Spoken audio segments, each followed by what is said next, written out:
ये सब बातें जो ऊपर कही गई। इसलिए पहले तुम उसके धर्म और राज की खोज करो, कि ये सारी वस्तुएं तुम्हें आप ही मिल जाएंगी।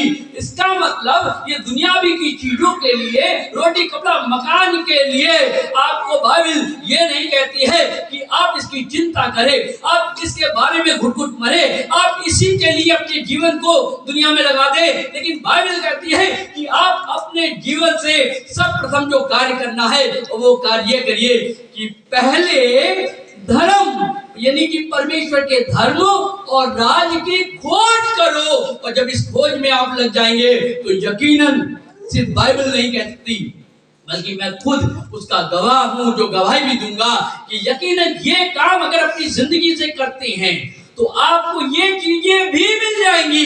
इसका मतलब आपको दोनों चीजें मिल रही है। इंसान आज जो दुनिया में है, जो रोटी कपड़ा मकान के लिए दुनिया में मेहनत मशक्कत कर रहा है, हर तरह के बुरे कार्य कर रहा है, हर प्रकार के दंड कार्य कर रहा है कि दुनियावी चीज को हासिल करे। बाइबल बताती है ये तुम्हें आप ही मिल जाएंगी। लेकिन इसके साथ साथ एक चीज है कि जब आप परमेश्वर के धर्म और राज की खोज करेंगे तो परमेश्वर का धर्म और राज तो आपको मिलेगा, लेकिन ये भी चीजें मिल जाएगी। लेकिन दुनिया के लोग जो परमेश्वर और उसके धर्म और राज की खोज नहीं करते, वो दुनिया में चीजें तो हासिल करते हैं। क्या इसका मतलब जो दुनिया में लोग रहते हैं, जो संसारिक लोग हैं, क्या उनके पास पैसा नहीं है? क्या उनके पास दौलत नहीं है? उनके पास गाड़ी नहीं है? क्या उनके पास सुख की चीजें नहीं है? सब कुछ है उनके पास। और हो सकता है जो धर्मी इंसान हो, जो परमेश्वर के साथ चलने वाला इंसान हो, उससे ज्यादा इनके पास होता है। लेकिन आपको आज बता दे कि आपको दुनिया के लोगों के बराबर आपके पास धन दौलत ऐश्वर्य शान शौकत नहीं हो सकती है। यकीनन इस बात से तो मैं आपकी सहमत हूँ। लेकिन आपको बता दे, आपके पास इतना सब कुछ भले ना हो, लेकिन आपके पास इन सब चीजों के साथ साथ परमेश्वर के वचन में लिखा है वो एक चीज जरूर होगी, और ये होगी कि जब आप धर्म और राज्य की खोज करेंगे तो परमेश्वर के साथ साथ आपके जीवन में ये सारी वस्तु होंगी। और आज की सुबह मैं आपको बताना चाहता हूँ कि आप दुनिया की सारी चीजों को अपने जीवन में हासिल कर सकते हैं। ये सारी चीजों को, रोटी कपड़ा मकान आपके जीवन में आएगा, लेकिन उससे पहले बाइबल बताती है कि आप उसके धर्म और राज्य की खोज करो। और जब 33वीं आयत में हम पढ़ते हैं कि उसके धर्म और राज्य की खोज करो तो आपको दुनिया की सारी चीजें आप ही मिल जाती हैं। और सबसे पहली बात क्या है कि धर्म को खोजो, धार्मिकता को खोजो, धर्म को खोजो। जब आप परमेश्वर की धार्मिकता को खोजेंगे, जब आप परमेश्वर की धार्मिकता को पाना चाहेंगे तो आपके जीवन में ये सारी चीजें आएंगी।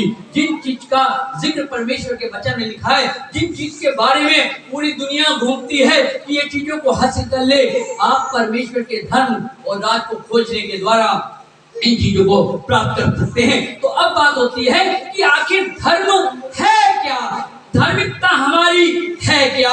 जब मैं बाइबल को पढ़ता हूँ तो वो चाहे आदम हो, चाहे वो नूह हो, चाहे वो अब्राहम हो, चाहे वो यूसुफ हो, चाहे वो मूसा हो, चाहे वो यहोशू हो, ये जितने प्रभु के महान सेवक जिनका जिक्र पवित्र बाइबल में किया जाता है, उसके लिए लिखा है कि ये परमेश्वर के साथ चलने के द्वारा उसकी धार्मिकता को अपने जीवन में हासिल कर पाए। आपकी धार्मिकता जो है परमेश्वर के साथ चलने से है। अगर आप चाहते हैं कि दुनिया की सारी चीजें जिसकी को दुनिया के लोग हासिल करते हैं आपको यूं ही मिल जाए, अपने आप मिल जाए, तो आपको एक काम करने की जरूरत है। और वो ये काम करने की जरूरत यह है कि आपको परमेश्वर के साथ चलने की जरूरत है। जब आप परमेश्वर के साथ चलेंगे, परमेश्वर के साथ जीवन व्यतीत करेंगे, तो दुनिया की ये सारी चीजें आपको आप ही मिल जाएगी। अब बात ये होती है कि परमेश्वर के साथ चलना क्या होता है। ये ठीक बिल्कुल इसी तरीके से कि जब आप अपने घर से